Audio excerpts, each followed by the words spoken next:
What we need to do before we can have happy, loving relationships. Once you have learned to love, you will have learned to live. Ever since I was a young girl, relationships have fascinated me, particularly romantic ones. I had beautiful fantasies of my perfect partner appearing and completing me. We would fall in love and live happily ever after. As a child, I believed that being in a romantic relationship, and especially being married, meant lasting happiness. All the love and joy I would ever want or need would be mine when the one arrived.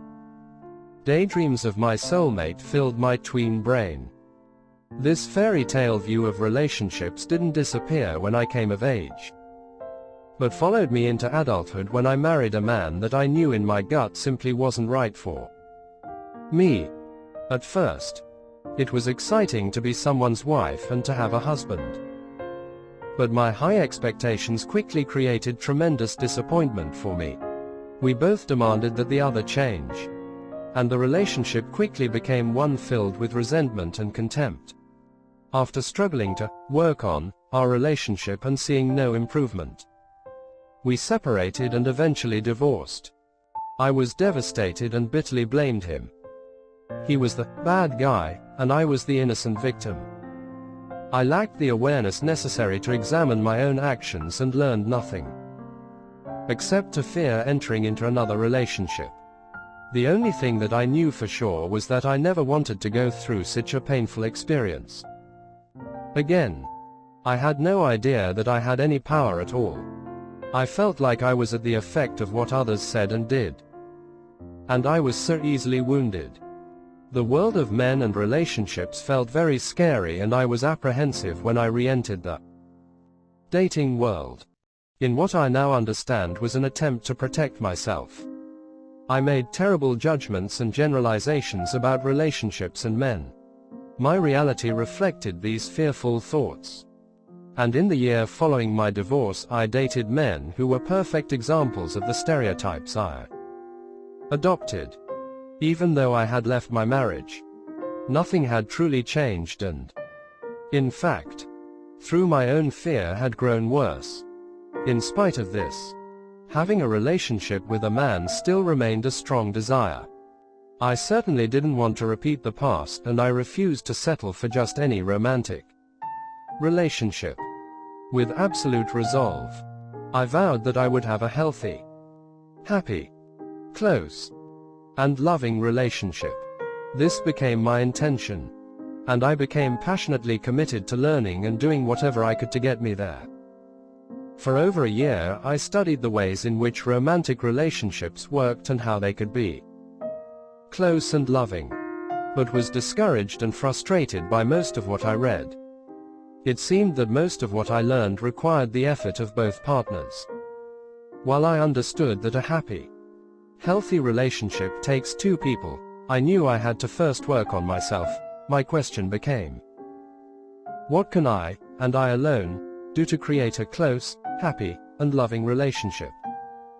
As I studied over the next few months with this new distinction, I noticed something unexpected and wonderful unfolding.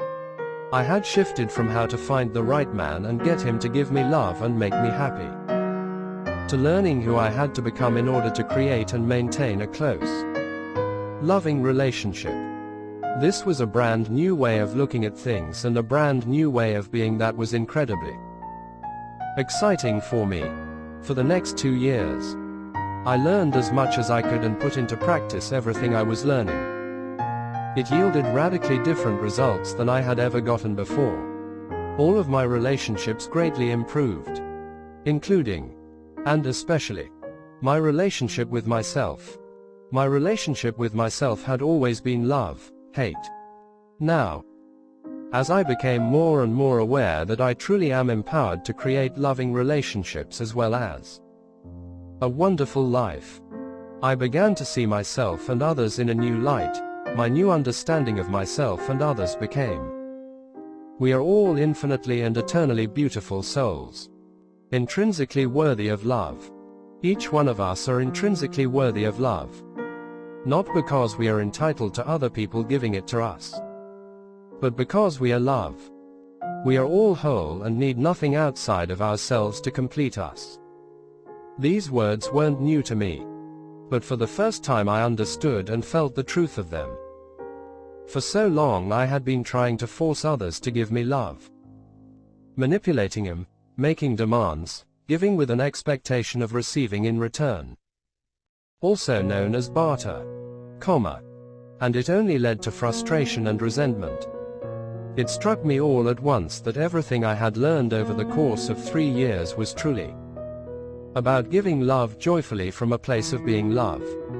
Wholeness was the name of that game. I was no longer concerned with trying to find the perfect man, fix relationship problems, or change anyone else.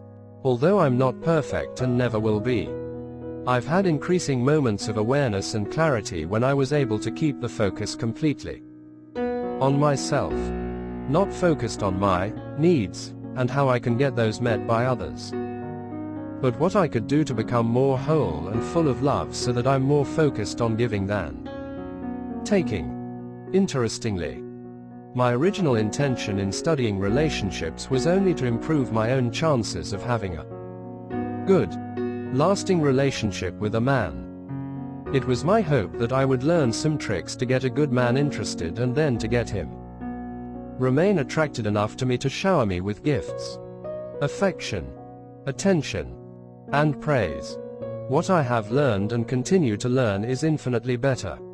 What I've learned is how to use the resources that lie within me, that lie within each of us, to be the kind of partner that naturally has a close, loving, happy, healthy relationship with her mate without always working on it.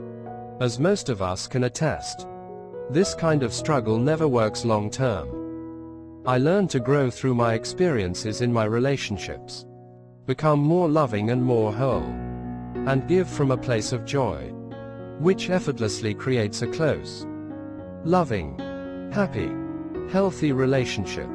This journey to love enlightenment has been amazing so far, with many ups and downs, as I'm sure it will continue to be.